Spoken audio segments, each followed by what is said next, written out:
Fala galera, estamos aqui então para a aula 8 do curso e nessa aula a gente não vai mais ter nenhuma prática. Durante o curso aí, que foi um curso rápido até, a gente conseguiu construir uma aplicação consumindo uma API do Unsplash. A gente utilizou o Next.js para poder construir essa aplicação e utilizamos ali a biblioteca do Material UI, o MUI, para poder fazer a parte estética do nosso site. Então a gente aprendeu bastante coisa nesse curso. Ele teve algumas reformulações, então se você veio até aqui foi porque você ainda, com todas as reformulações que o curso teve, você se manteve de pé fazendo e aprendendo e assistindo às aulas. Esse projeto foi um projeto que eu comecei há praticamente um ano atrás e eu acabei não dando continuidade nesse projeto na época, mas eu resolvi retomar o meu canal do YouTube. Tenho outras coisas que eu quero postar por aqui e vocês já vão ver essas coisas também aí nos próximos dias, tá bom? Mas eu acredito que era uma questão de honra para mim finalizar esse curso e ir até o fim com ele. Então, quando eu fui retomar esse curso, algumas coisas não eram como eram há um ano atrás. A principal delas era que o Heroku, onde a gente iria hospedar a nossa aplicação, ele já não era mais gratuito, tá bom? E as configurações que a gente teria que fazer para poder hospedar isso num outro local, né? E inclusive configurando ali um provider de estáticos, que seria o S3, para poder armazenar nossas imagens. Isso teria que ser feito nesse novo servidor. Eu achei que seria uma curva de aprendizado muito grande e possivelmente eu não conseguiria dar continuidade nesse curso nesse momento em que eu tô. Então, para a gente finalizar esse curso e concluir esse projeto, eu fui na raiz do motivo de eu ter criado esse curso, e o motivo real foi de realmente mostrar para vocês como que a gente consegue gerenciar os nossos estados. A gente conseguiu começar a nossa aplicação gerenciando os nossos estados ali, utilizando o use state, o básico do React, e depois a gente partiu ali para utilizar a Context API, depois o Redux, e finalmente ali o Recoil, que é a nova biblioteca do Facebook, do próprio Facebook que criou o React, uma nova biblioteca ali para poder gerenciar os estados. Então eu te agradeço por você ter tido paciência até aqui, mesmo em meio a todas essas reformulações. Eu ainda quis finalizar esse curso e ir até o fim, concluindo o objetivo dele, que era mostrar como que funciona o gerenciamento de estados para que você faça melhores escolhas, tá joia? E nessa aula, não vai ser uma aula basicamente, porque não tem nada prático para fazer, mas nesse vídeo eu pretendo mostrar para vocês e responder essas perguntas que estão aí na tua tela, sem mimimi, realmente dando a minha opinião, realmente dizendo o que eu aprendi no dia a dia e o que funcionou para mim no dia a dia, para que você possa não terceirizar suas decisões, como o Akita já diz, mas para que você possa ter uma visibilidade melhor do que é necessário para a sua aplicação, tá joia? Então, primeiramente, a gente vai falar a respeito da Context API, tá bom? A Context API, ela é uma API do próprio React. Então, para utilizar a Context API, você não precisa fazer a instalação de nenhuma biblioteca, tá? Você simplesmente pode utilizar o que o React já te propõe para poder fazer o consumo dos seus dados através da Context API. A utilização dela vem de um conceito similar ao Redux, onde você vai ter um local para consumir os seus dados e utilizar os seus dados de uma maneira centralizada. Mas a Context API, tendo esses pontos fortes, essa facilidade de uso, o ponto fraco dela seria que se você tiver que criar vários contextos, né, esse aninhamento de contextos fica uma coisa não muito elegante.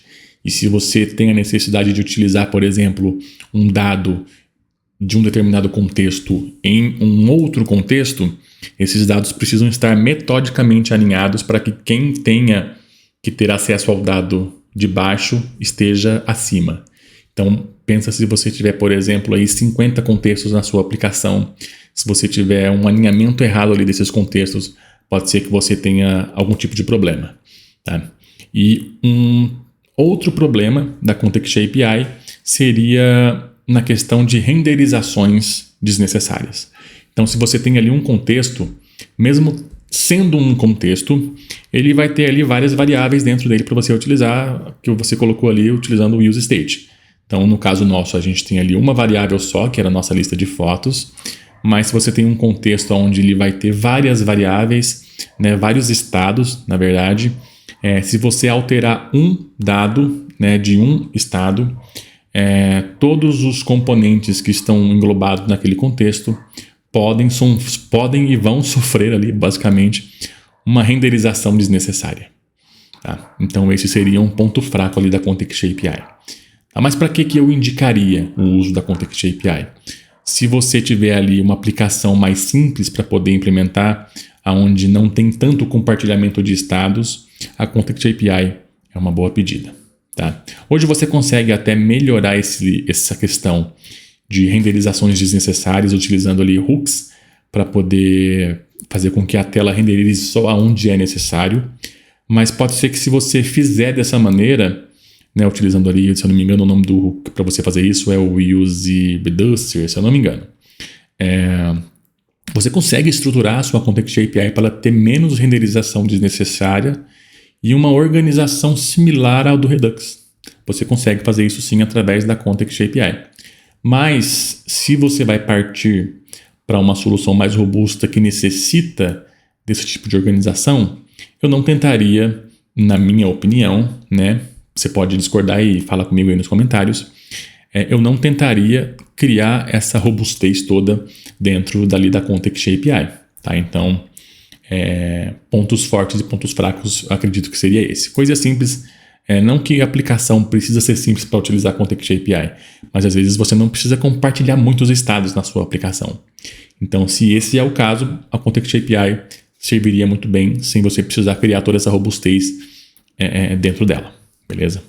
Agora, se a sua aplicação ela já é muito mais robusta, ela precisa compartilhar muito mais estados, né? Ela tem muito mais dados para você tratar, dados de API, dados de autenticação, dados de tipo de usuário, informações de login como, por exemplo, token, refresh token, todas esses detalhes em uma aplicação, aí eu acredito que você já poderia partir para uma solução mais robusta como o Redux. Tá? Embora eu já tenha dito que você consegue criar essa robustez toda dentro da Context API, se ela é necessária, eu acredito sim que você deva partir para um Redux, porque ele já tem ali na documentação e no como ele precisa ser escrito, todo um ecossistema de como a sua aplicação deve ser organizada. Então, se inclusive desenvolvedores da sua equipe mudam e a sua aplicação, a aplicação que você trabalha utiliza o Redux, praticamente qualquer desenvolvedor que entende ali de Redux vai entender daquela arquitetura, porque a organização de pastas e o esquema em que o Redux funciona, ele funciona de uma maneira global. Então, quando você utiliza o Redux, você tem a questão de você estar preso a uma arquitetura e a maneira que o Redux funciona, mas em contrapartida isso mantém com que o seu projeto fique não só organizado, mas que fique de uma maneira mais entendível para qualquer pessoa que vai utilizar e criar coisas novas com aquela aplicação. Mesmo o Redux sendo robusto, ele tem uma arquitetura fixa a ser seguida e isso consegue ser entendido de uma maneira muito mais fácil por qualquer dev. Se você cria uma arquitetura dessa similar dentro da Context API, isso ainda não é muito bem documentado. Então pode ser que mesmo que você estruture bem a sua Context API com praticamente, né, todas as ferramentas que o Redux proporciona, só que com a Context API, pode ser que fique mais complexo de um dev novo entender aquele projeto. Com o Redux, ele consegue só recorrer à documentação. No Redux a gente tem basicamente duas maneiras de trabalhar, né? O Redux mais antigo e o Redux Toolkit. E basicamente você consegue ter muito mais facilidade de manutenção no código, né, utilizando o Redux numa aplicação mais robusta. Tá? Falando então, por fim, aqui a respeito do Recoil. O Recoil é uma biblioteca que eu tenho gostado muito de criar coisas novas e de testar, porque ela traz a simplicidade da Context API. Ela inclusive é mais simples que a Context API. Né? Você tem ali a criação de um provider que é o Recoil Root. Você simplesmente importa ele do Recoil e ele já vai estar com a capacidade de passar para os seus componentes todos os seus átomos, né, que são os seus estados. Indo mais a fundo na documentação, você vai ver que você consegue criar uma estrutura muito organizada dentro dos seus átomos. Então, embora a gente tenha feito tudo dentro de um componente ali, utilizando o use, recoil e state, como se a gente estivesse fazendo com o use state, você consegue organizar melhor os seus dados dentro do recoil e utilizar ele de uma maneira mais simples que a Context API. Então, se a Context API é simples, o recoil é mais simples. Só que a questão, por exemplo, de renderizações desnecessárias, o recoil já resolve isso. Então, cada átomo que você criar, ele vai causar uma renderização, caso aquele átomo seja alterado, só nos componentes que aquele átomo está sendo utilizado. Ele não vai causar renderizações desnecessárias. E aí, na questão de arquitetura, como o recoil ainda está sendo construído, a gente tem uma série de boas práticas que a documentação ela nos fornece, mas ainda não tem uma arquitetura definida de como as coisas realmente devem ser construídas com o recoil, até porque ele ainda não está totalmente pronto. Tá? Mas eu acredito que o recoil, ele tendo essa facilidade muito maior em relação à Context, principalmente em relação ao Redux, mas dando praticamente todos os superpoderes que o Redux nos dá, se o Facebook continuar com a construção dessa biblioteca de uma maneira mais consistente, com certeza aí no futuro a gente vai ver aplicações, em sua maioria, utilizando o recoil para poder fazer o consumo dos dados ali no que diz respeito à utilização de estados globais dentro da nossa aplicação. Tá joia? Agora, com respeito a qual é a minha escolha, é muito louco o Dev falar isso, mas é o famoso depende, né? E realmente depende, né? A minha escolha pessoal é o recoil, mas como o recoil ainda não pode, mas não deve, né? Como o recoil ainda não deve ser usado em produção, nas minhas aplicações pessoais, que são pequenas, em teoria, eu ainda utilizo ali a Context API, que me supre muito bem.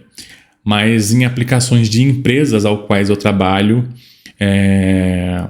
eu percebo que o Redux ainda está muito presente e realmente se faz necessário ainda num ambiente onde você tem uma aplicação grande e muitos desenvolvedores ali trabalhando naquela aplicação. Então, muitos desenvolvedores, aplicação robusta, vai de Redux. Se você está fazendo coisas pessoais, você pode testar o recoil sem problema nenhum ou partir para uma Context API que vai te suprir muito bem. E é realmente a finalização perfeita te dizer que a minha escolha pode não me importar, porque o uso de uma biblioteca como Redux ou Recoil ou a Context, que não é necessário ter uma biblioteca, já vem junto com o React, uma coisa não anula a outra. Elas basicamente são opções que você tem à sua disposição para utilizar e que vai da tua escolha utilizar alguma delas. Se você pode fazer a escolha entre uma ou outra, vai ser ótimo para você. Mas faça essa escolha não baseada no seu conhecimento. Então, eu conheço mais de Redux, então eu vou escolher fazer as coisas com Redux. Não. Pensa na sua aplicação. Qual dessas opções, né? Enxergando só para a aplicação e não para o seu nível de conhecimento, qual dessas opções seria a melhor opção para utilizar na sua aplicação? Pode ser Redux, pode ser a Context, pode ser o Recoil. Então, pense sempre na aplicação, aprenda o que for necessário para suprir a necessidade da aplicação e entenda que muitas vezes a escolha não vai ser sua. Se você trabalha para empresas e não só em projetos pessoais, você vai ter que encarar o que a empresa já trabalha. Então, se você tem lá uma aplicação que já está sendo feita há mais de 3, 4, 5 anos e ela utiliza o Redux, você vai ter que utilizar o Redux. Tá? Aí a tua escolha vai ser de utilizar o Redux da melhor maneira possível. Eu já trabalhei em aplicações para empresas que utilizam o Redux, já trabalhei para empresas que utilizam a Context API, né? E ainda não trabalhei para nenhuma empresa que utiliza o Recoil, obviamente, porque o Recoil ainda não é para ser usado em produção. Mas é isso. O que eu quis dizer é que realmente você não tem como dizer que algo é melhor do que outro. Isso vai ser muito variável de acordo com a aplicação que você está trabalhando. Tá joia? Então pense sempre na aplicação. faça escolhas que vão ajudar a aplicação e não a você. Fuja da sua zona de conforto, aprenda coisas novas, tá? Além da Context, do Redux e do Recoil, a gente tem outras opções de gerenciamento de estados globais que vale a pena você conferir, tá? E entender todo esse ecossistema e todas essas opções de gerenciamento de estados vão te ajudar de fato a profissionalizar o gerenciamento de estados na sua aplicação. Porque profissionalizar o gerenciamento de estados não é utilizar a melhor biblioteca. Novamente, batendo na mesma tecla. É utilizar a melhor biblioteca para a sua aplicação. Então, espero que você tenha absorvido esse curso da melhor maneira possível. Tá? Eu quis te dar um overview da importância de você aprender todas as suas possibilidades. Tá? A gente se ateve aqui às mais utilizadas e ao Recoil, que é um grande hype do mercado no momento, né? Mas tem outras opções. Aprenda todas essas opções. Quando a decisão for sua, tome novamente dizendo a melhor decisão para a aplicação e esteja sempre atento às mudanças aí do mercado e das coisas novas que vem surgindo, tá? A gente está sempre tendo bibliotecas novas sendo criadas, coisas melhores estão chegando, então você precisa estar sempre se atualizando e entendendo todo esse contexto para poder fazer melhores escolhas, beleza? Na última aula que a gente vai ter, só mais uma aula, na verdade, vai ser um desafio que eu vou deixar para vocês. E, mais uma vez, você chegou até aqui em meio a todas as mudanças que a gente teve aqui nesse curso. Eu te agradeço demais, tá bom? Se você ainda não é inscrito, cara, mina, novamente falando, se inscreve aí, me dá essa força, deixa também um like ou dislike se você não gostou, não tem problema. E é isso, um abraço e até a última aula.